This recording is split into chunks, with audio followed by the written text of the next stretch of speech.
Ever feel like you're stuck in a rut, unable to move forward despite your best efforts? Or maybe you find yourself constantly struggling with negative emotions, unable to shake off feelings of anxiety or frustration. These are just a few examples of anti-stoic habits that can hold us back from living our best lives. But what if I told you that these habits aren't necessarily a part of who you are, but rather a result of patterns of thought and behavior that you've developed over time? The good news is that these patterns can be broken and replaced with healthier habits that align with Stoic philosophy. By adopting principles like self-awareness, resilience, and indifference to external events, we can learn to navigate life's challenges with greater ease and confidence. In this video, we'll explore 5 common anti-Stoic habits that may be holding you back and provide practical tips for breaking free from them. From overcoming negative thinking patterns to developing a growth mindset, we'll cover strategies for cultivating a stronger, more resilient mindset. Before we begin, as usual, don't be weak and watch this video till the very end.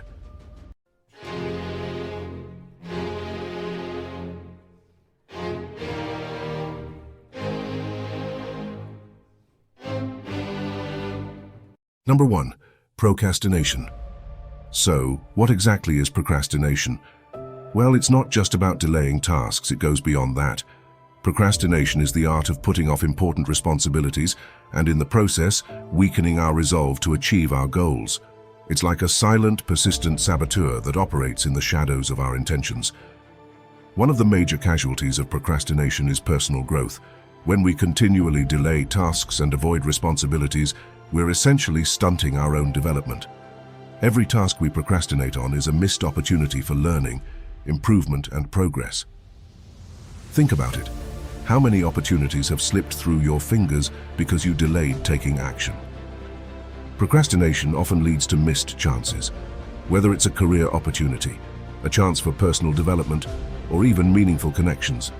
These missed opportunities accumulate over time, affecting the trajectory of our lives. Procrastination doesn't just stop at missed opportunities, it also introduces a hefty dose of stress into our lives. The constant looming of unfinished tasks can create a cycle of anxiety and overwhelm. The stress caused by procrastination can have detrimental effects on our mental and physical well-being. Now, let's talk about overcoming procrastination. Set clear goals. Define clear, specific, and achievable goals. Break larger tasks into smaller, more manageable steps. Having a clear vision of what needs to be accomplished can make it easier to get started. Create a schedule. Establish a daily or weekly schedule that outlines your tasks and priorities. Allocate specific time slots for work, breaks, and leisure. A structured schedule can help create a routine and reduce the temptation to procrastinate.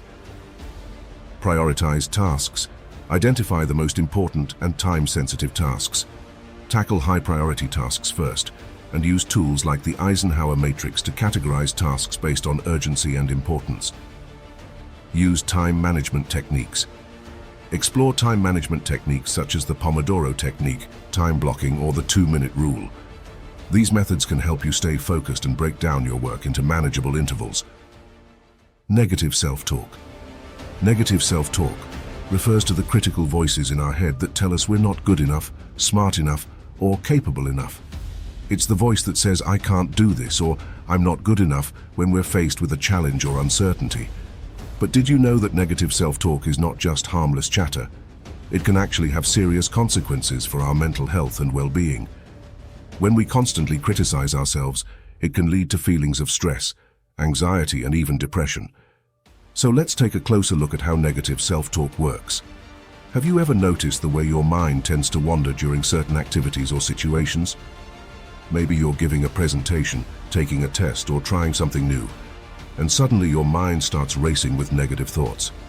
You're going to mess up. You don't know what you're doing, or you're such a failure.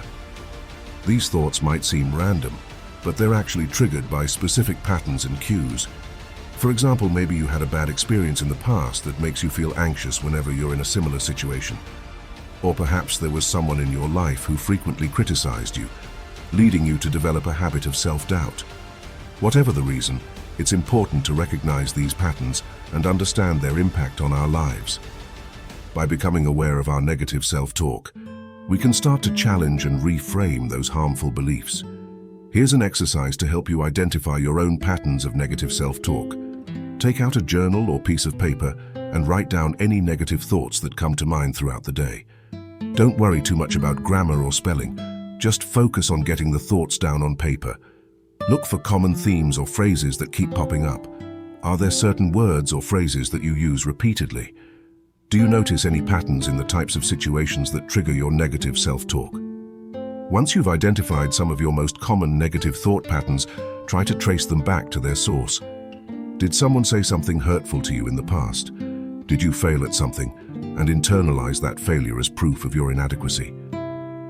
Understanding the origins of our negative self-talk can help us see that it's often based on incomplete or inaccurate information. Finally, challenge those negative beliefs by asking yourself if they're really true. Is there another way to interpret the situation? Can you think of times when you succeeded despite feeling uncertain or scared?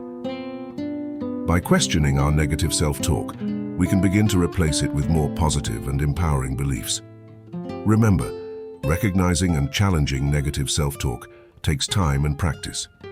Be patient with yourself and remember that small steps can add up over time.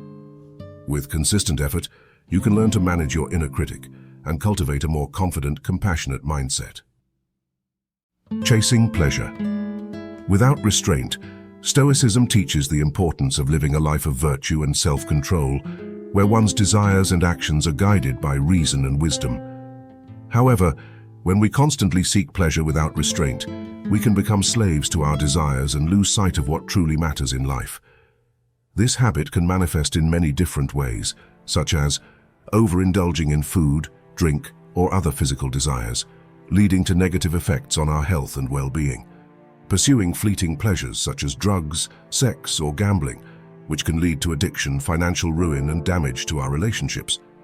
Spending excessive amounts of time and money on luxuries, status symbols, or entertainment, distracting us from more meaningful pursuits and contributing to a sense of emptiness and unfulfillment. Seeking thrills or adrenaline rushes through dangerous activities, putting ourselves and others at risk of harm. In each case, the desire for immediate pleasure clouds our judgment and leads us away from the virtues of self-discipline, prudence, and temperance.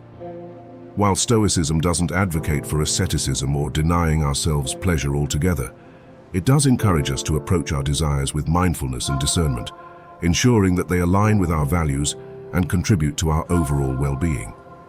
The Stoic philosopher Epictetus reminds us that true freedom comes not from indulging our desires, but from mastering them.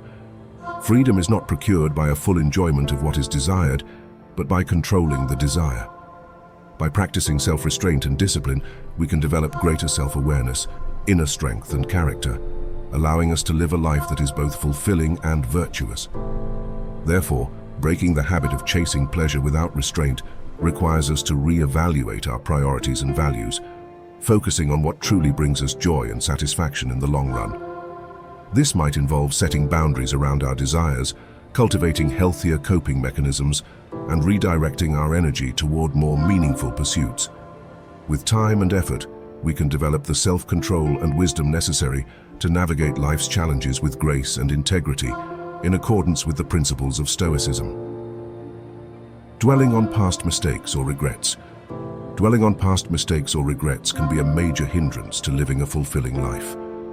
When we dwell on past errors or regrets, we tend to get stuck in a cycle of negativity, replaying the same thoughts and emotions over and over again.